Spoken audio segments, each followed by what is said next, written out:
तर सर्वप्रथम आजच्या कार्यक्रमाचं अध्यक्षस्थान जेएस महाविद्यालयाचे आणि जेएस शिक्षण संस्थेचे प्रशासकीय अधिकारी डॉक्टर जवाहरजी काका सर यांनी स्वीकारावं अशी मी त्यांना विनंती करतो.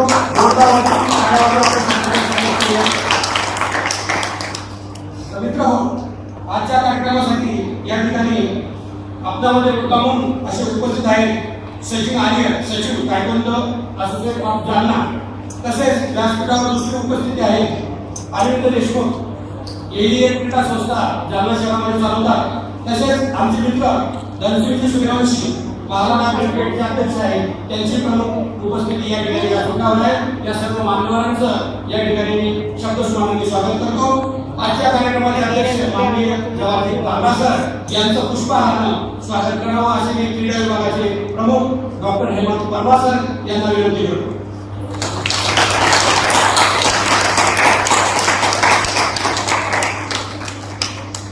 आजच्या कार्यक्रमाचे अध्यक्ष प्रशासकीय अधिकारी डॉक्टर जवाहरजी काका सर व इतर मान्यवर पाहुणे यांना मी अशी विनंती करतो त्यांनी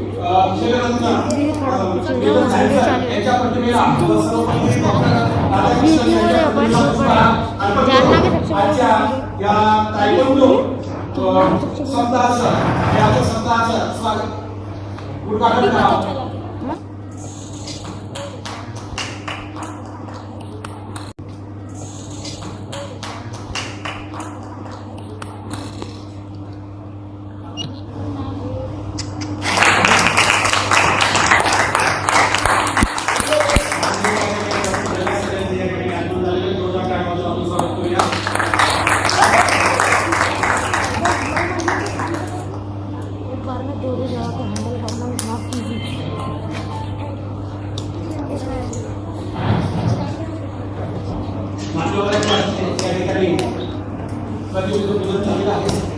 आजच्या कार्यक्रमाचे आपले प्रमुख पाहुणे अतिथी महाविद्यालयाचे प्राचार्य डॉक्टर बजाज सर या ठिकाणी उपस्थित झाले. मी डॉक्टर हेमंत परवा सर यांना विनंती करतो त्यांनी बजाज सरांचं पुष्प देऊन स्वागत करावं.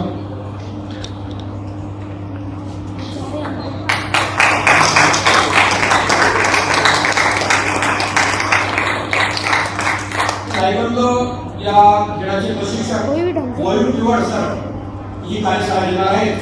तर ते आजच्या कार्यक्रमाचे अध्यक्ष माननीय डॉक्टर जवाहरजी काका सर यांना अशी विनंती करतो की तायक्वांदो कार्यशाळेचे प्रशिक्षक मयूर तिवाड यांचं पुष्प देऊन स्वागत करावं.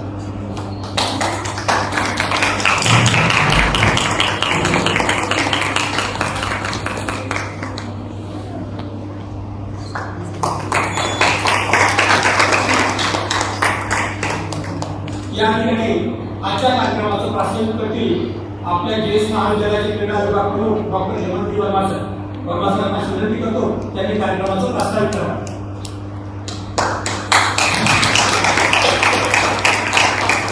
बहुत बहुत धन्यवाद सर. राष्ट्रीय खेल दिवस के उपलक्ष्य में हर साल हमारा महाविद्यालय खिलाड़ियों को सम्मान करते आया है और इसी श्रृंखला में आज हम सब यहाँ पर उपस्थित हुए. सबसे पहले उद्घाटन गणेश जी को अपना सर्वस्व स्वीकार देते हुए मान देते हुए और आज के इस कार्यक्रम के लिए उपस्थित मंच पर मान्यवर हमारे महाविद्यालय के संस्था के अधिकारी प्रशासकीय अधिकारी डॉक्टर जवाहरजी काका सर इनकी विशेष अनुमति से और आज के इस कार्यक्रम में उपस्थित सभी मान्यवरों का मैं महाविद्यालय की ओर से और क्रीडा विभाग की ओर से स्वागत करता हूँ. इनके लिए जोरदार 3 तालियां.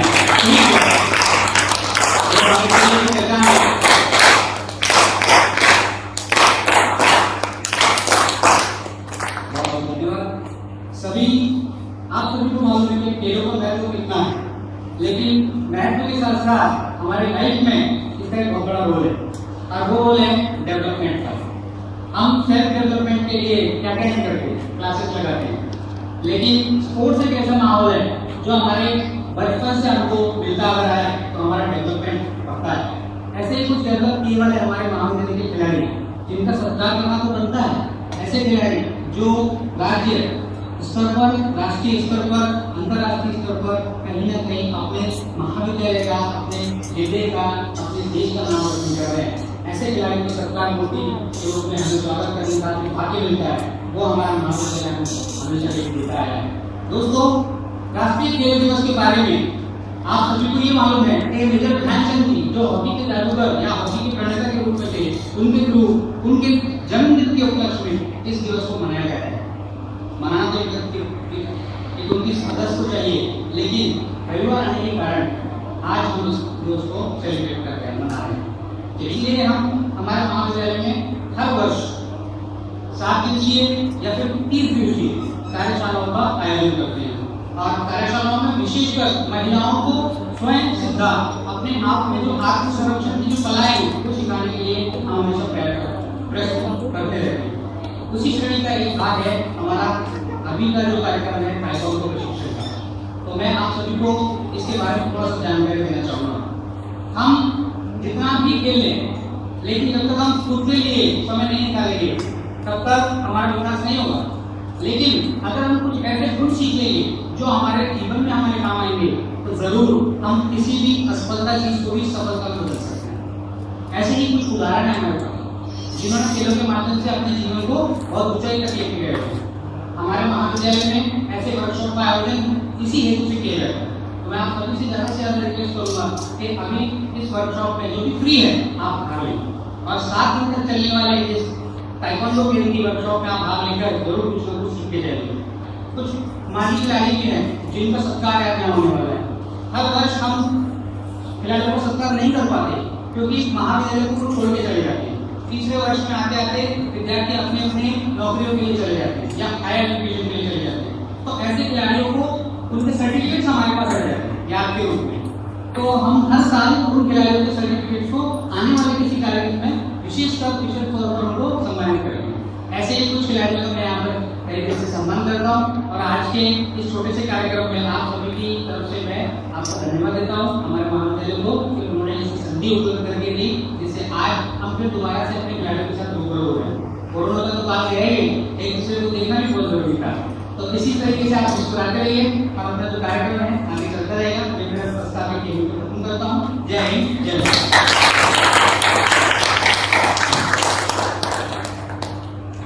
धन्यवाद सर। या ठिकाणी आपण खेळाडूंचा सत्कार करणार आहोत। तत्पूर्वी तायक्वांडो या खेळाचे जे खेळाडू आहेत ज्यांनी राष्ट्रीय आणि राज्य स्तरावर विशेष अशी कामगिरी बजावलेली आहे, स्वतंत्र मिळवलेले, राष्ट्रीय पदक मिळवलेले, त्यांचा आपण या ठिकाणी सत्कार करणार आहोत। सर्वप्रथम मी या ठिकाणी आमंत्रित करतो प्रांजल पिवळे हिला राष्ट्रीय स्तरावर सुवर्ण पदक मिळवलेलं आहे।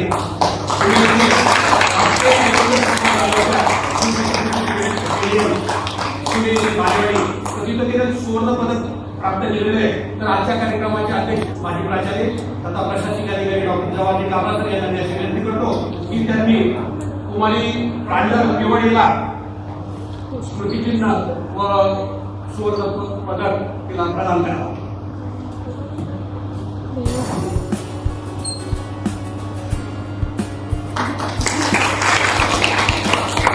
प्रांजल पिवळ हिने शालेय स्तरावर सुद्धा राज्यस्तरीय पदक मिळवलेलं आहे। तिचं जोरदार आपण टाळ्यांवर स्वागत करूया। आणि आपल्या महाविद्यालयातील फार्मसी कॉलेजची विद्यार्थी आहे राष्ट्रीय लेवलवर पुणे पार पाडलेल्या स्पर्धेत कांस्य पदक मिळवले। आजच्या कार्यक्रमाचे प्रमुख अतिथी माननीय विकास सर, मी यांना विनंती करतो की त्यांनी सुजन काकडे हिला पदक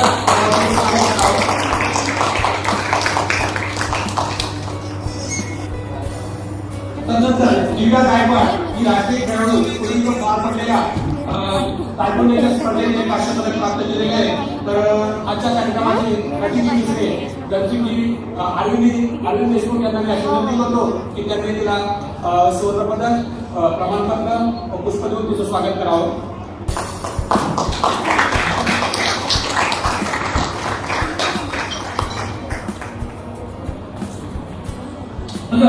परशुवाले मुक्तार यांनी राष्ट्रीय तायक्वांडो स्पर्धेत रजत पदक प्राप्त केलेलं आहे। त्याचंही स्वागत आजच्या कार्यक्रमाचे प्रमुख अतिथी सचिन आर्य यांनी करावं। तायक्वांडो असोसिएशनचे ते सचिव, जिल्हा सचिव आहेत। परशुवाले मुक्तार यांनी रजत पदक प्राप्त केलेलं आहे राष्ट्रीय लेवलवर।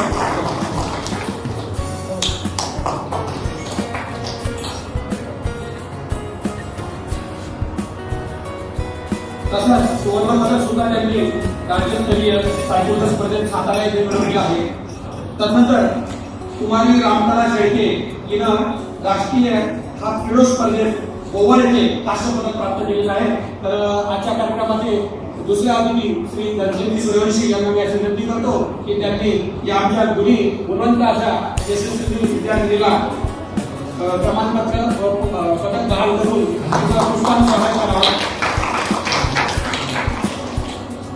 शिल्पा मगर ही आपली बीएससी स्टुडंट आहे. तिने राष्ट्रीय तायक्वांडो स्पर्धेत कांस्य पदक प्राप्त केलेलं आहे. आजच्या कार्यक्रमाचे अतिथी तथा महाविद्यालयाचे प्राचार्य डॉक्टर बजाज सर यांना मी अशी विनंती करतो त्यांनी शिल्पा मगर या पदक व प्रमाणपत्र तसेच पुष्प देऊन तिचं स्वागत करावं. जोरदार टाळ्या वाजवा.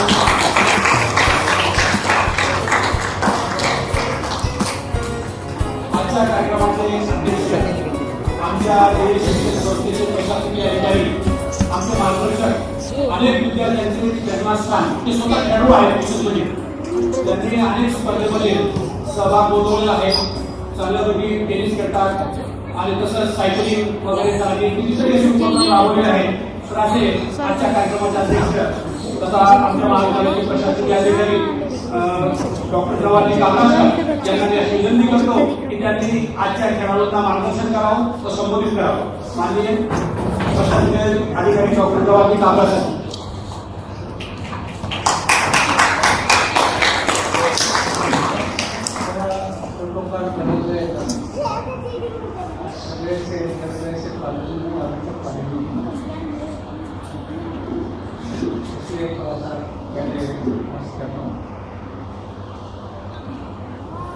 मेजर ध्यानसिंह जन्म जयंती और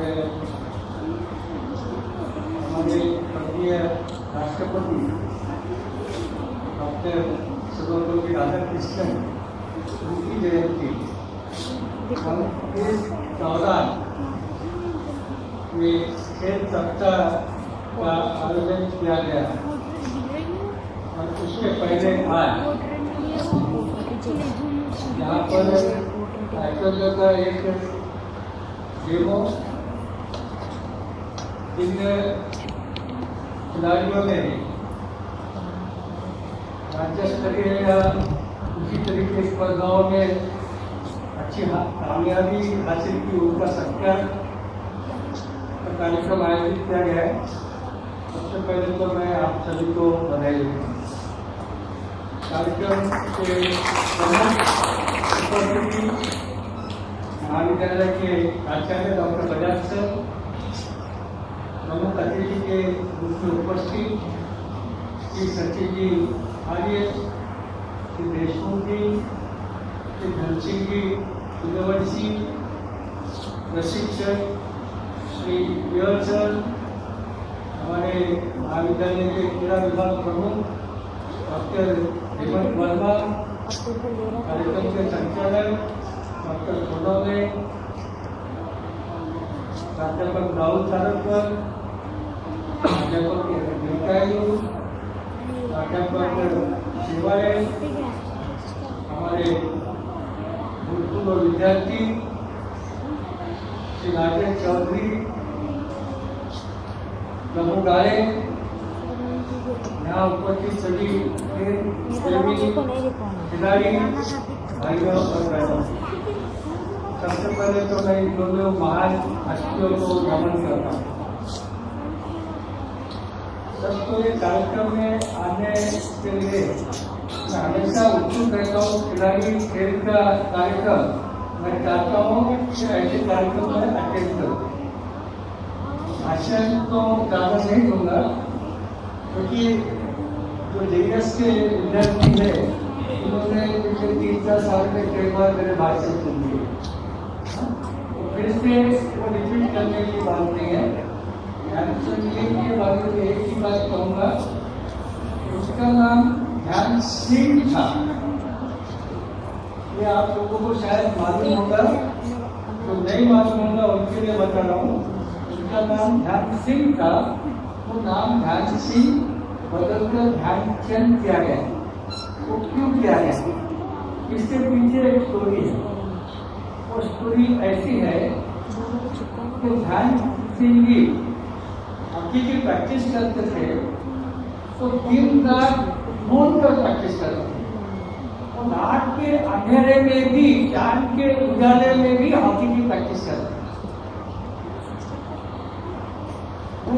दिन में तो प्रैक्टिस ठीक है, रात में अंधेरे में हॉकी की प्रैक्टिस कर रहे हैं और चांद के उजाले में प्रैक्टिस कर रहे हैं।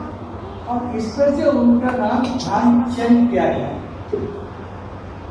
अब इस तरह रात में प्रैक्टिस करने का परिणाम क्या हुआ? एक कोई टूर्नामेंट था, उनका टूर्नामेंट का याद नहीं, और वहाँ ध्यानचंद जी लगातार अटैक कर रहे हैं, गोल पोस्ट पर हिट कर रहे हैं, लेकिन उनका जो हिट था वो बार बार चूक रहा था, गोल में नहीं जा रहा था, बाजू से चला जा रहा था, गोल में कन्वर्ट नहीं हो रहा था। 2-3-4 बार होने के बाद में उसको शंका हुई कि गोल पोस्ट में कहीं ना कहीं कुछ गड़बड़ है, गोल पोस्ट में गड़बड़ है, अदरवाइज उनकी हिट गलत जा ही नहीं सकती, उनका स्ट्रोक गलत जा ही नहीं सकता। और जब उन्होंने ये शिकायत की और फिर गोल पोस्ट का मेजरमेंट किया गया तो उस पर फर्क नहीं पड़ा। तो इतना परफेक्ट गोल पोस्ट का साइज क्या है, और वो साइज से जब मैं मार रहा हूँ फिर भी आउट जा रहा है, तो मेरे स्ट्रोक मारने में गलती नहीं है, मेरे हिट करने में गलती नहीं है, गोल पोस्ट के साइड में या उसके पोजिशन में गलती है। इतना कॉन्फिडेंस ये उनको मिला, ये मिला इसलिए मिला कि उन्होंने पूरे जी जान से दिन रात का फर्क नहीं महसूस करते हुए पूरी तरह से अपने आप को हॉकी के प्रति समर्पित किया। ये समर्पित भावना जो थी, उन्होंने ये समर्पित भावना ने इनको ध्यानचंद को ध्यान सिंह बनाया, और सिर्फ ध्यान सिंह ही नहीं बनाया, हॉकी का जादूगर ध्यान सिंह बनाया, जो कि हमारे देश के क्रीड़ा क्षेत्र के सबसे बड़े आइकॉन माने जा सकते हैं। 1928 से लेकर 1948 तक इस दौरान जो ओलंपिक हुए 28, 32, 36 और 36 तक उन्होंने ओलंपिक में शिरकत की और तीनों बार भारत को ओलंपिक गोल्ड मेडल मिला। और एक परंपरा बनी। ध्यान सिंह के भाई रूप सिंह उतने अच्छे खिलाड़ी थे, उनके बाद सीनियर बलबीर सिंह, जिन्होंने एक रिकॉर्ड बनाया सबसे ज्यादा गोल करने का एक ही मैच में और एक ही टूर्नामेंट में। अभी जिनका देहांत हुआ कुछ दिन पहले सीनियर बलबीर सिंह 48 में, 52 में और 56 में हमने गोल्ड मेडल लिया। 60 में हमने गोल्ड मेडल नहीं ले सके, पाकिस्तान ने लिया। 64 में हमने लिया थे और उसके बाद 80 में लिया, और 80 के बाद इस साल हमने ब्रॉन्ज मेडल लिया। तो फिर से हॉकी के अच्छे दिन आए, सिर्फ हॉकी के ही नहीं, खेल के अच्छे दिन आए, ये हम उम्मीद करेंगे। यहाँ में जो उपस्थित तो आपको भाषण देने के लिए, अभी तक मैंने जो बोला ठीक है, लेकिन मैं खास करके जो बोलना चाहता हूँ वो आप बोलना चाहता हूँ। पिछले शनिवार के दिन मैंने एक फिल्म देखी और फिल्म का नाम था क्वीन ऑफ काटवे। क्वीन ऑफ काटवे, अब ये क्या है? क्वीन ऑफ काटवे क्या है? काटवे एक झोपड़पट्टी एरिया है। ये झोपड़पट्टी एरिया जो है ये कंपाला शहर में है। अरे कंपाला शहर कहाँ है? ये युगांडा की कैपिटल सिटी है। युगांडा की कैपिटल सिटी कंपाला, और कंपाला की एक झोपड़पट्टी काटवे। ये झोपड़पट्टी की एक लड़की की कहानी है। हम इसको वो लड़की की कहानी बोल सकते, या वो लड़की को जिन्होंने ट्रेनिंग दी, वो जो कोच थे उसके, चाहो तो हम उसकी कहानी बता सकते हैं, और चाहो तो वो लड़की की जो माँ है उसकी कहानी बता सकते हैं। या झोपड़पट्टी का या गरीबी में, बेरोजगारी में, अशिक्षा से जूझते हुए संघर्ष करने वाले किसी भी लड़के या लड़की की कहानी है। इस तरह बता पहले तो ये काटवे जगह क्या है उसके बारे में बताऊँ। काटवे जैसा मैंने बताया झोपड़पट्टी वहाँ स्लम एरिया, जैसे कि स्लम एरिया क्या होता है आपको पता है, गरीबी, गंदगी, बीमारियां, और ऐसे स्लम एरिया में अपराध भी बहुत होते हैं और अपराधों में खून, बलात्कार, वेश्यावृत्ति, ये सभी चीजें होती है। ऐसे बस्ती में जिसका जन्म हुआ, ऐसी एक लड़की, उसका नाम था पियानो मुकेशी। आज उसकी उम्र 25 साल है। आज उसकी उम्र 25 साल है। ये वो लड़की की कहानी है। ये लड़की वो 3 साल की थी तब उसके पिताजी का एड्स की बीमारी से डेथ हो गई थी। एड्स, आप समझो बात को, भोपालपट्टी का सीन मैंने आपको बताया। एड्स की बीमारी से पिताजी की डेथ हो गई। उनकी एक बड़ी बहन पिताजी की डेथ के 8 दिन के अंदर कोई बीमारी हुई, पता नहीं क्या बीमारी, समझ में नहीं आई, डेथ हो गई। एकदम गरीब घर, पानी लाना है सवेरे पीने के लिए या घर के काम के लिए तो 2 किलोमीटर 3 किलोमीटर पैदल जाना और पैदल आना। कमाई का सोर्स क्या है? तो परिवार, माँ कहीं से तो भी, खास करके हम लोग मक्का बोलते हैं, भुट्टा बोलते हैं, मक्के का भुट्टा, वो भुट्टे लाना और ये बच्चों ने सड़क के किनारे पर बेचना। बच्चे बेच रहे हैं, छोटी उम्र के बच्चे मक्का बेच रहे हैं। रहने का जो घर है, इनका जो संघर्ष का पीरियड है, उसी दौरान एक बार घर गिर गया, कच्चा मकान, बाढ़ आई, मकान गिर गया, घर बदलना पड़ा। एक बार किराए पे देने को पैसा नहीं, मालिक ने निकाल दिया, तो बस्ती में 4 बार घर बदल गया। लास्ट उम्र के 36 साल में तो स्कूल में जाती थी, 1-8 साल गई होगी, लेकिन फीस भरने को पैसे नहीं, स्कूल छोड़ना पड़ी। हमें शिक्षा के नाम पे भी 0। बस्ती में बाहर का हाथ बटाई है, घर का काम कर रही है, पानी भर रही है। एक भाई है, वो कहीं जाता है रोज, और ये उसके पीछे एक दिन गई कि ये कहाँ जाता है देखना है। उसके पीछे गई, एक जगह पहुंची, एक पुराना चर्च जो ऑलमोस्ट खंडर बन चुका था, वहां अंदर वो बच्चा गया और अंदर क्या देखती है कि वहां उस उम्र के बच्चे, उससे थोड़े बड़े उम्र के बच्चे चेस खेल रहे हैं, शतरंज खेल रहे हैं। इसका भाई तो वहां शतरंज खेल रहा है और एक टीचर, जो हम वो समझ सकते हैं, हमारे गूगल से समझ लो या वर्मा से सुनिए, वो उनको सिखा रहे हैं। जब ये अंदर गई तो बाकी बच्चों ने इसको भगा दिया, और भगाया किस लिए? तुम बहुत गंदी हो। गंदगी में रहने वाली बच्ची घर में मानी नहीं है, 4-4 8 दिन से नहाई नहीं, गंदी नहीं की, इस तरह से आपके शरीर से बदबू आ रही है, आप यहाँ बच्चों को भगा दिया। लेकिन वो कोच ने उसको रुकाया, उसको बोला कि आप भी यहाँ खेलोगे क्या? तो इसको लगा ठीक है खेलेंगे, और जब उसको खेलना शुरू किया, उसको खेल सिखाया, और जब खेल सिखाया, उम्र होगी ज़्यादा से ज़्यादा 12-14 साल। 1996 का उसका बर्थ, 1996 का उसका बर्थ है, और 2009 में वो युद्धांगा की जूनियर चैंपियन बनी। 13 साल की उम्र में, 14 साल की उम्र में एक भोपालपट्टी में रहने वाली लड़की, गरीबी से जूझ रही लड़की, बीमारी की वजह से परेशान लड़की, अशिक्षित लड़की, एक मौका मिला वो चर्च में जाना, भाई को ढूंढने, एक उसके लिए मौका लेकर आया। वहां पहुंचने के बाद कोच को लगता कि ये लड़की को भी हम सिखाए, ये लड़की को भी हम सिखाए।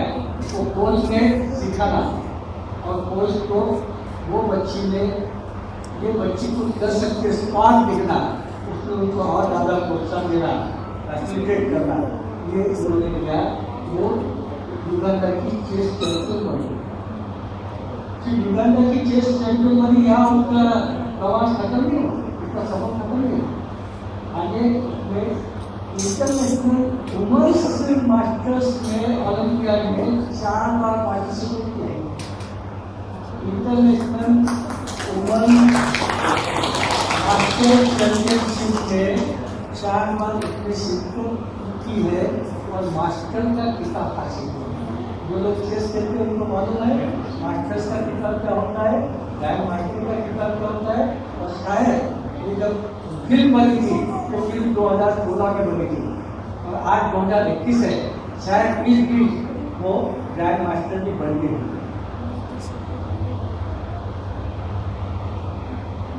इस लड़की पर 2012 में एक किताब लिखी गई इसके संघर्ष को, और 2016 में उस पर फिल्म बनी और वो फिल्म बनाई हमारी एक भारतीय नारी है, आप लोगों ने शायद नाम सुना होगा, जिसको फिल्मों का शौक है, मीरा नायर। और ये फिल्म बनाई है दुनिया की एक फिल्म प्रसिद्ध फिल्म प्रोडक्शन कंपनी में।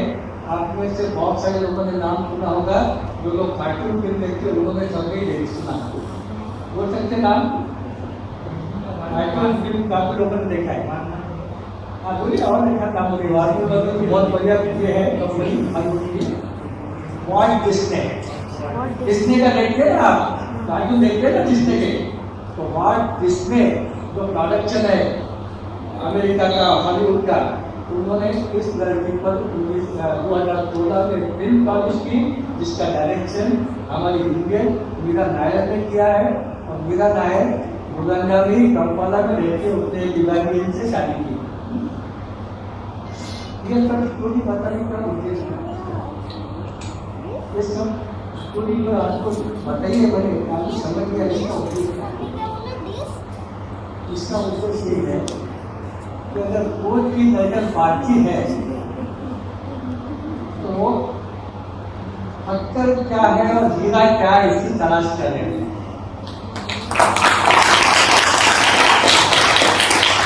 अगर उस लड़की को उस समय वो कोच नहीं मिला होता है तो वो लड़की गुमनामी में गई होती। ये फिल्म की और उसके परिवार की और एक बात आपको बताना चाहूँगा। इस लड़की की बड़ी बहन इससे थोड़ी बड़ी, एक तो एक बार हो गई, उसके बाद जो दूसरी बहन चीज से बड़ी वो वेश्यावृत्ति में चली गई। ये बैकग्राउंड पिताजी एड से गए, बहन ऑलरेडी वेश्यावृत्ति में चली गई। ये बैकग्राउंड के भी बच्चे में टैलेंट हो सकता है, टैलेंट होता है। ये जरूरी नहीं है कि जो जिनके पास सब फैसिलिटीज है, बंगले गाड़ी या पैसा है, नौकर चाकर है, उनमें ही टैलेंट होता है, ऐसा नहीं है। टैलेंट किसी के भी पास हो सकता है। टैलेंट किन बच्चों के पास भी मिल सकता है जो झोपड़पट्टी में रहते हैं, जो ग्रामीण इलाके में रहते हैं, जो पहाड़ी इलाके में रहते हैं। आप देख लीजिए अभी ओलंपिक में हमारे भारत से जिन लोगों ने भी मेडल लिया, खास करके मेजॉरिटी लोग जो है वो बहुत ही पिछले बैकवर्ड क्लास से आए, बहुत ही संघर्ष से आए। मेरी कौम को लीजिए, मीरा चंदूभाई मीरा को लीजिए, या हमारे महाराष्ट्र की कविता राउत को लीजिए। नासिक के पास की लड़की आदिवासी के नंगे पैर दौड़ती थी और मैराथन वगैरह किया उसने, काफी नाम कमाया उसने। ये सभी लोग एक पिछड़े बैकग्राउंड से आए। अगर आपने एक कोई लेडी लड़की का नाम याद नहीं आ रहा मेरे को, जिसके पास पहले तो बूट में से दूसरे फिंगर थी, हिमा दास करेक्ट, ओडिशा की लड़की, जिसके पैरों की 6 उंगलियां थी, इसलिए उसके हिसाब से जूते नहीं बनते, उसके हिसाब से जूते ही नहीं मिलते। वो बच्ची ने एशिया में लाइसेंस लिए, गोल्ड मेडल एशिया में लिया ना उसने, इसमें ओलंपिक में नहीं दे सकते। मिल्खा सिंह की बात कीजिए, देश छोड़ना पड़ा, वतन छोड़ना पड़ा, जहाँ जन्म लिया वो जगह छोड़ना पड़ी, पार्टी चल रहे, उनके परिवार के 14 लोगों का मर्डर हुआ, पिताजी का मर्डर हुआ, माँ का मर्डर हुआ, भाइयों का मर्डर हुआ, भाभियों का मर्डर हुआ, बहन का मर्डर हुआ, बच्ची को मारा। मर्डर हुआ बोले तो जब देख लिया उनके घर वालों ने कि अब हम बच नहीं सकते, तो अपनी अपनी पत्नियों को उन्होंने खुद ने मारा, बच्चों को खुद ने मारा। इस तरीके के बैकग्राउंड से आया हुआ बंदा, लेकिन अंदर अगर कुछ है, आपने गुण है, जज्बा है और सही मौका तो उसको देता है, तो आगे बढ़ने से कोई नहीं होता। तो मैं आपसे यही कहना चाहता हूँ, सरकार हमारे में टैलेंट है, हमारे पास में सुविधा नहीं है, हमारे पास में अच्छे इक्विपमेंट नहीं है, ये सब बहाने हो। अगर हमने सोच लिया कि हमको करना है तो क्या करें, बाकी की चीजें भी जरूरी है, नहीं ऐसा नहीं है, वो भी होनी चाहिए, लेकिन वो नहीं है उसका रोजा लेकर हम रुक नहीं सकते। हमें अगर स्मार्ट है तो हमें हमेशा ही प्रयत्न करना है। यहाँ दूसरा मुद्दा और एक है, हम अक्सर पढ़ाई की बात करते हैं। पढ़ाई होनी चाहिए, पढ़ाई भी आपको करनी चाहिए, लेकिन बाकी चीज़ों को भी अपनी लाइफ में उतना ही मानना। आप कोर्स के माध्यम से भी आगे बढ़ सकते हैं, आप कल्चरल के माध्यम से आगे बढ़ सकते हैं, आप डिबेटिंग के माध्यम से भी आगे बढ़ सकते हैं, आप चित्रकला के माध्यम से भी आगे बढ़ सकते हैं। ऐसा नहीं है कि आपको सिर्फ पढ़ाई करना चाहिए, पढ़ाई करना चाहिए, लेकिन पढ़ाई के साथ आपने बाकी के भी चलना चाहिए। अभी यहाँ ये हिस्ट्री आपको फिर से 3 दिन का रिपीट करता हूँ। आज ये जो लड़की मैंने नाम लिया, जब उसको चैंपियनशिप वगैरह मिली, मास्टर्स मिल गया, अमेरिका की एक यूनिवर्सिटी ने उसको एजुकेशन के लिए स्पॉन्सरशिप दी, एजुकेशन हो गया उसका, शायद अभी 2025 तक तो अपनी शायद तो मेडिकल प्रैक्टिस करेगी, ऐसे कुछ अच्छा प्रोफेशनल कोर्स करेगी।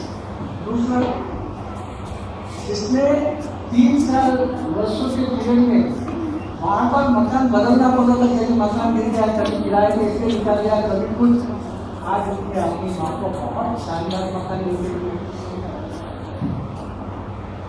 आप अपने जीवन में आर्थिक तौर पर भी, सामाजिक तौर पर भी और व्यक्तिगत तौर पर भी प्रगति कर सकते हैं अगर आपने जो ट्रिक चुना उसमें अगर आप एक्शन कर सकते हैं। आपने अगर स्कोर चुना, आप इसको बेहतर कीजिए, आप उसको ज़्यादा से ज़्यादा बेहतर कीजिए, आप इसमें भी करियर बना सकते हैं, अपने लाइफ को बना सकते हैं। हाँ, यही बोलना चाहूँगा, आप जो करते हैं वो दिल से कीजिए, पूरी ताकत उसमें लगा दीजिए, आपको डेफिनेटली भी रिजल्ट मिलेगा। और आज तो पिछले 1.5-2 साल से सबको हेल्थ का महत्व समझ में आया ही होगा, ज़्यादा बोलने की जरूरत नहीं है। आपके पास लाखों रुपए होंगे, काम नहीं आ रहे, 2 दिन पहले अच्छा था, आज फोटो टंगी है हर के साथ, ऐसा रहेगा आपका यही। लेकिन जिसने अपनी हेल्थ पर ध्यान दिया है वो अभी भी ऐसी और भी बीमार आएगी तो उनको निकल जाएगी, बाजू से निकल जाएगी, या लगती है तो उसको वेस्ट कर सकते हैं। Health is wealth. उससे आप कोर्स में भाग लीजिए, ले रहे हैं, सिर्फ टेम्पोररी मत लीजिए, सिर्फ अभी स्टूडेंट है बोल के मत लीजिए, बाद में शादी हो जाएगी, काम धंधे को लग जाएंगे। नहीं, आपने जिंदगी भर स्पोर्ट्स में जाना है। आपने अपनी लाइफ में हर रोज कुछ मिनट, 15 मिनट, 20 मिनट, आधा घंटा आप स्पोर्ट्स करें, जरूर देखिए। आपको न सिर्फ शारीरिक तौर पर फिट करता है, आपको मानसिक तौर पर भी बहुत मजबूत बनाता है। स्पोर्ट आपको मेंटल स्ट्रेंथ भी देता है। आपने एक आज जो परिस्थिति रहती है उससे लड़ने की ताकत आपको स्पोर्ट देता है। आप जब टूर्नामेंट हारते हैं तो क्या सोचते हैं बाद में, ठीक है एक बार हार गए, अगली बार जीतेंगे।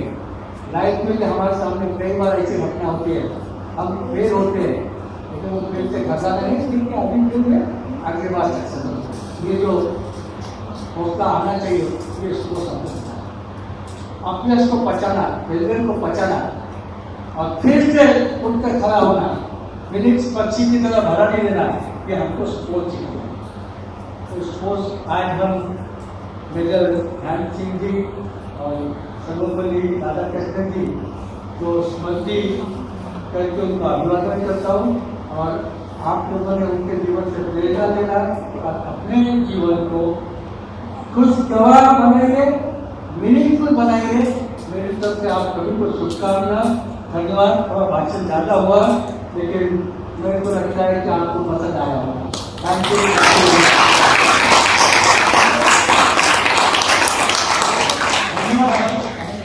सर म्हणले की हेल्थ इज वेल्थ, आरोग्य हीच संपत्ती आहे. मग आरोग्यासाठी काय केलं पाहिजे? आपण खेळलं पाहिजे. आपली जी हॉबी आहे, आपला जो छंद आहे तो आपण जोपासला पाहिजे. जीवनात आपण खेळलंच पाहिजे. तर मित्रहो, या ठिकाणी एक नीरज चोपडाचं उदाहरण सांगू इच्छितो तुम्हाला. सध्या भालाफेकमध्ये भारतासाठी सुवर्ण पदक आणणारा एकमेव असा खेळाडू की ज्याने सुवर्ण पदक भारताला प्राप्त करून दिलं. हा नीरज चोपडाचे परिवाराचे जण जे होते ते 200-250 वर्षापूर्वी पानिपत येथे गेले होते हरियाणामध्ये. आणि तिथं रोड मराठा नावाचा एक समाज आहे. त्या समाज मराठा समाजात महाराष्ट्रातला पुन्हा तिथं रोड मराठा नावाने त्याला ओळखला जातो. आणि त्या अतिशय साधारण शेतकऱ्याच्या कुटुंबात त्यांनी तिथे जन्म घेतला आणि भालाफेक हा खेळ तो खेळत होता. भालाफेक हा खेळ काही त्यांच्यासाठी नवीन नव्हता.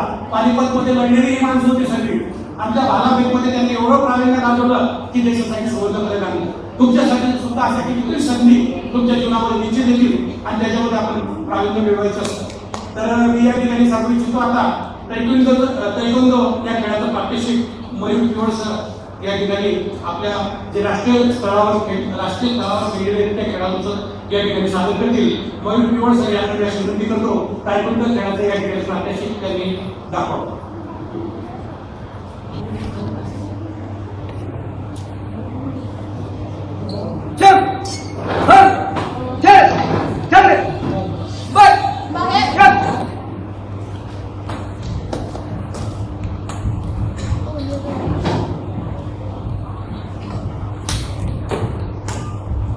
सर को ना वीडियो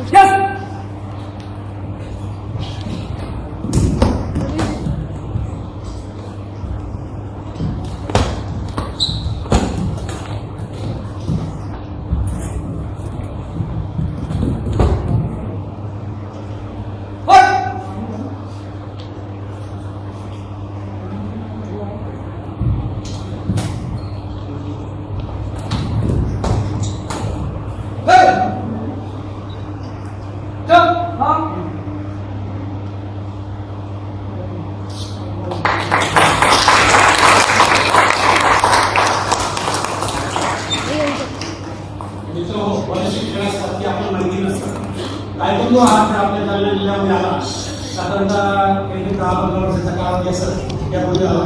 तर या तायकोंदो खेळाविषयी आजचे प्रमुखाधिकारी आहेत श्री अनिल देशमुख. तायकोंदो ऑर्गनायझेशन जिल्हा संघटना याचे ते अध्यक्ष आहेत. तायकोंदो खेळाविषयी आपल्या या ठिकाणी मार्गदर्शन करतील. मी त्यांना विनंती करतो की तिथं तायकोंदो खेळाचं आपल्याला या ठिकाणी मार्गदर्शन करावं. सर्वप्रथम आज त्यांच्यामुळं आपल्यामध्ये स्फूर्ती आणि त्यांच्या नावानं आपण संपूर्ण भारतभर जो क्रीडा सप्ताह आयोजित करत असतो. असे महिलांना, आपल्या भगिनींना स्वतःचं संरक्षण, इतरांचंही संरक्षण या कलेच्या माध्यमातून होतं. त्याचबरोबर शासकीय सेवेमध्ये या खेळाला तायकोंदो खेळाला आपल्या खेळामधून प्राधान्याने तायकोंदोची नाव नोंदणी केली जाते. एवढंच या ठिकाणी सांगतो, जास्त वेळ घेत नाही. तुमच्या या कार्याला पुन्हा आमच्या वतीनं सगळ्यांना शुभेच्छा आहे.